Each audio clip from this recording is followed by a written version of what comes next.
இப்போ எங்கன்னா திண்டுக்கல்ல ஒரு வேலை முடிச்சுட்டு கிளம்பிட்டு இருக்கோம். இப்போ மதுரை ஒரு 60 கிலோமீட்டர் திண்டுக்கல்.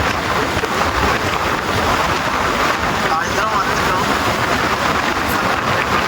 நைட்டு யாரும் ரைட் பண்ணியிருக்கேன்.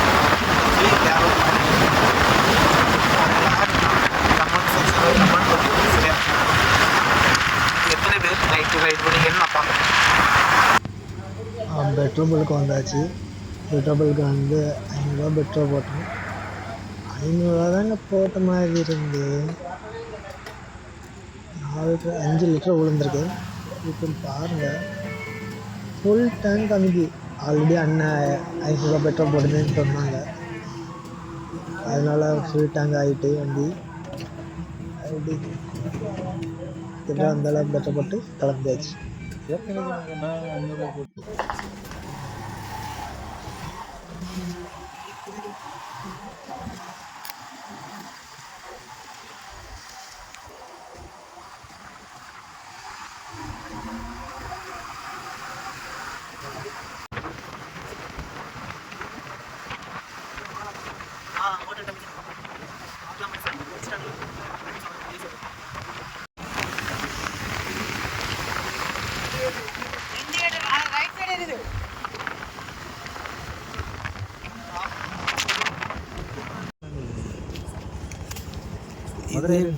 ஆமாம், மதுரை தாண்டி நெல்லை கருப்பட்டி காஃபியா, அல்வா கடை, ஐஸ்கிரீமு, உணவகம்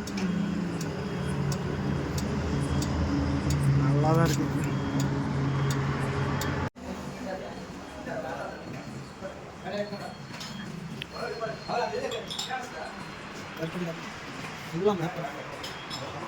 ஃபுல் மேப்பையும் வளர்த்து வச்சிருக்கேன்.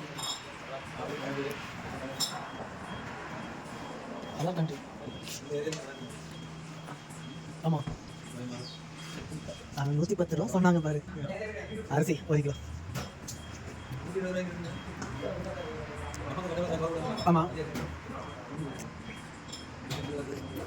மக்கள் அந்த மாதிரி பாக்கெட் போட்டு வச்சு தானே எடுக்காங்க. நமக்கு தெரியும் எல்லா அரிசியும் நெல்ல தான் வருதுங்க. நல்லா இருக்கும். சரி காய்ஸ், கருப்பட்டி கடையில் டீ குடிச்சாச்சு.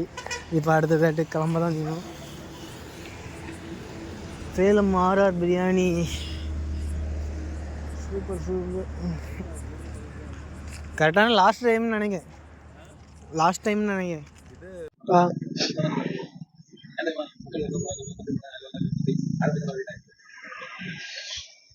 மட்டும் என்ன கரெக்டாக ஒரு 1 மணி நேரம் கரெக்டாக ட்ராவல்.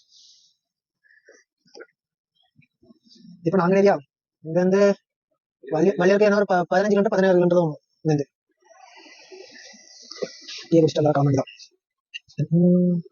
ஹலோ கைஸ், இப்போ மணி 4 ஆச்சு. இப்போ தான் நார்வேலுக்கு வந்தேன்.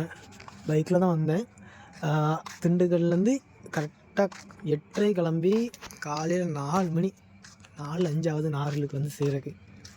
இனிமேல் இதுலேருந்து பஸ் ஏறி திரும்ப வீட்டுக்கு போய் அதுக்கப்புறம் மீமியை போய் பார்க்கணும். அது விளையாட்டு பைக்கை பார்க்காம தான் இங்கே 3 நாளாக ஒரு மாதிரி இருக்குது. அவன் ஆள் இருந்துன்னா பிரச்சனை இல்லை. ஆள் இருந்துன்னா ஆள்கிட்ட கடலை போட்டு வரலாம். நமக்கு ஆளும் கிடையாது, ஒன்றும் கிடையாது. அதனால் நமக்கு லவராட்டு பைக்கு தான் எடுக்கணும். பைக் லவர்ஸ் நாங்கள்லாம். யாரெல்லாம் பைக் லவராக இருக்கீங்களோ அவங்களாம் கமெண்ட் பண்ணுங்கள்.